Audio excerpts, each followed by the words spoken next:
Velma, the cartoon on HBO Max, continues to be incredibly insufferable, and it somehow just keeps getting worse.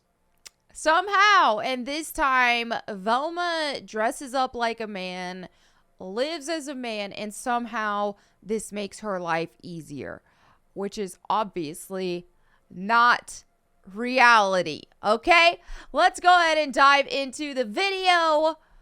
This comes to us from Disparu, which, guys, Disparu is amazing. Check out his YouTube channel, especially. He's great. But anyway, he has been a real trooper watching this show to keep us updated on this trash fire, because I could not even bring myself to watch. I haven't watched a single full episode. I can't do it.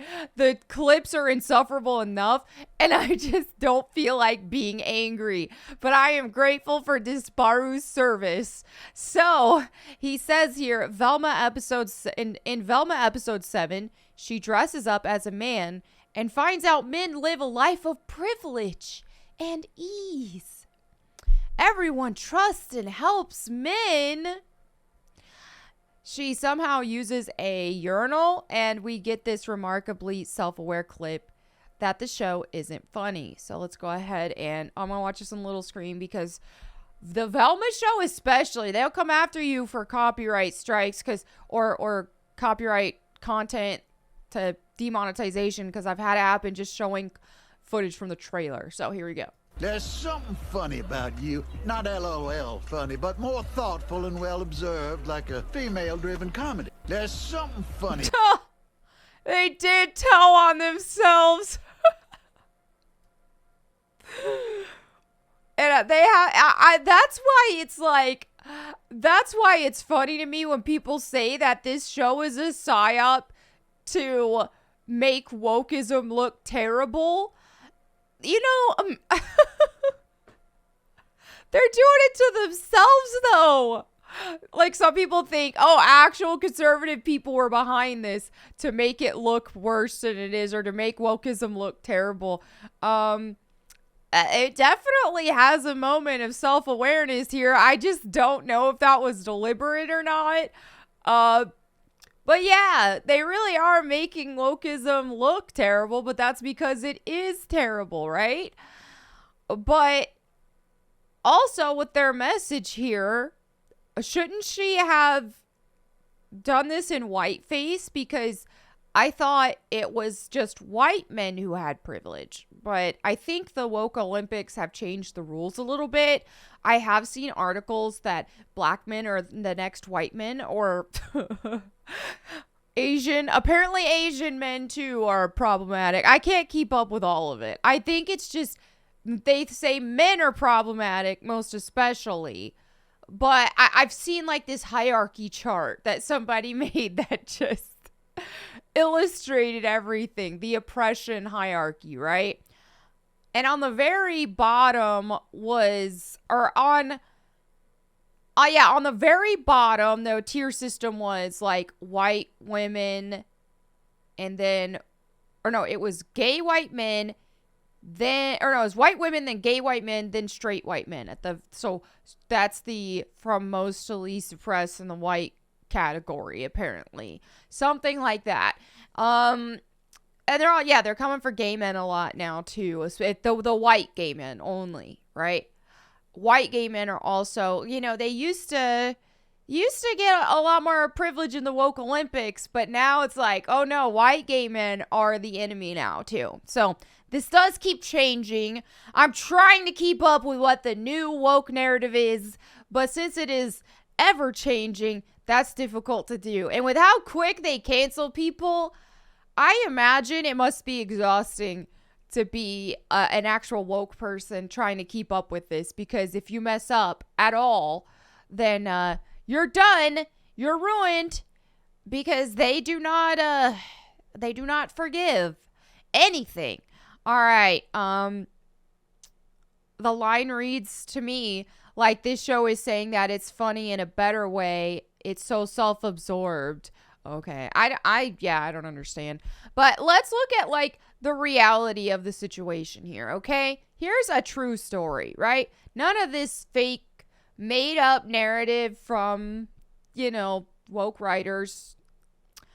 A woman who pretends to be a man unalives herself, assisted unaliving, after realizing how difficult it was to be one. This is incredibly sad story, so I'm not here to berate her, or I'm not about disrespecting someone who is not with us right now under such tragic circumstances as this.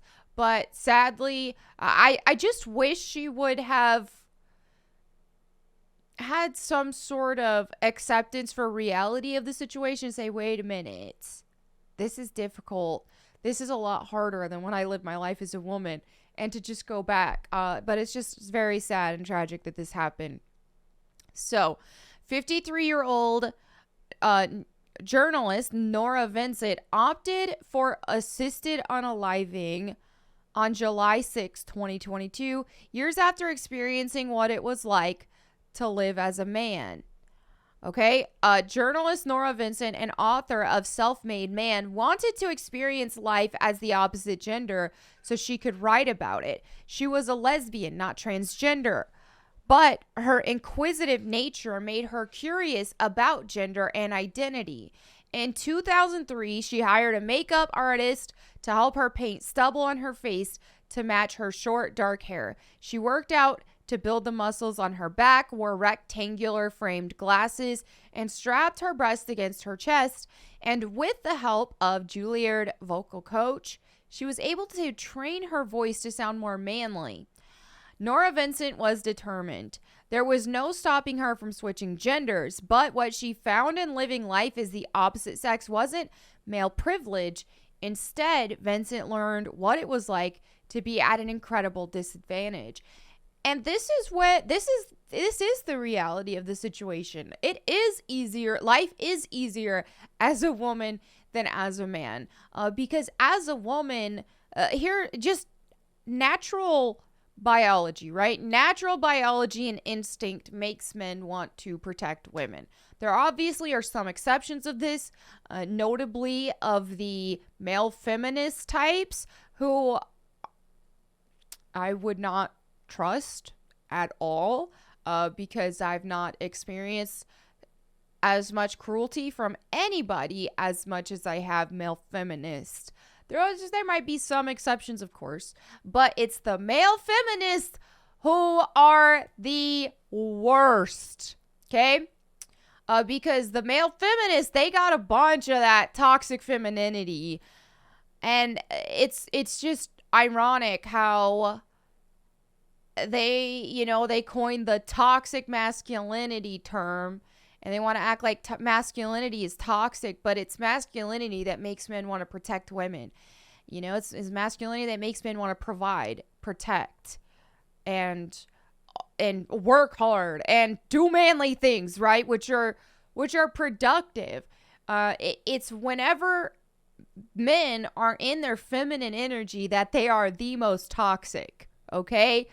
Let's be real with this situation. But yeah, like, I can, have a flat tire and a man will want to help me. I mean, that's happened before. I can ask for help. I can do any, like, that. It's just, this is the reality of the situation and this is why unaliving rates are so much higher in men than women, because men are almost invisible to society in a way. Men are, hey, it's just like every man for himself, take care of yourself. And I do think that it is very important for men to be able to be self-sufficient, sustainable, to work hard, so on and so forth. I mean, that's important. That's like how God made things, right? But there still are some, but it's obvious that it's more difficult. Okay. I don't think that men should be coddled. So me even saying this isn't saying that the alternative is let's coddle men. Let's all feel sorry for men. No, it's not that. I do think there need to be some resources for support for men who need it. But I do think if we go too far in the opposite direction and we start coddling men and we start taking away just that natural instincts of, okay, be that man, go hunt, type thing, then we're only going to hurt men more, because encouraging men to be more feminine only hurts them. And we've seen that in society in general. But anyway, yeah, in this experience, you can read the whole article from Evie Magazine. This is a really great outlet as well. One of my friends, she runs this magazine and does an amazing job. So anyway, I just think that the moral of the story here is it's just absolute delusion to think that men have it easier than women. I think that obviously as women, we do have to be cautious about our own safety more so than men, because we are weaker. And there are dangerous people out there, and there are some dangerous men out there who can hurt us, and we have to be concerned for our own safety. So there is that. But fortunately, there are more men than not who care about our safety and care about protecting us, more so than the amount that actually are trying to hurt us. Okay. So I'm not going to deny that that exists, because it does. But when you're talking about living life as a whole on your day to day, men definitely have way more responsibilities than women. You see it in the Bible as well, which is odd how people want to imply that the Bible is misogynistic and this, that, and the other. But you'll see in the Bible, even in the Old Testament, which they want to act like is so problematic, the rules for men are so much greater, right? And so people get offended by, oh, women should be submissive to their husbands. They get offended by that, but it's like men have to have full responsibility over their wife, right? He has to take care of her. He has to provide for her. Like, there's so much in the Bible that gives men so much extra responsibility. And I mean, the Bible straight up says it. Men, honor your wives, or you're not going to get your prayers listened to. It straight up says that. And so there is so much more responsibility that men have to do in their day to day. And I don't envy that at all. I don't, because it is a lot more difficult. But yeah, the key thing here is women and men are different, and we make a great team, right? We make a great, awesome team when we are focusing on our strengths and using them to work together.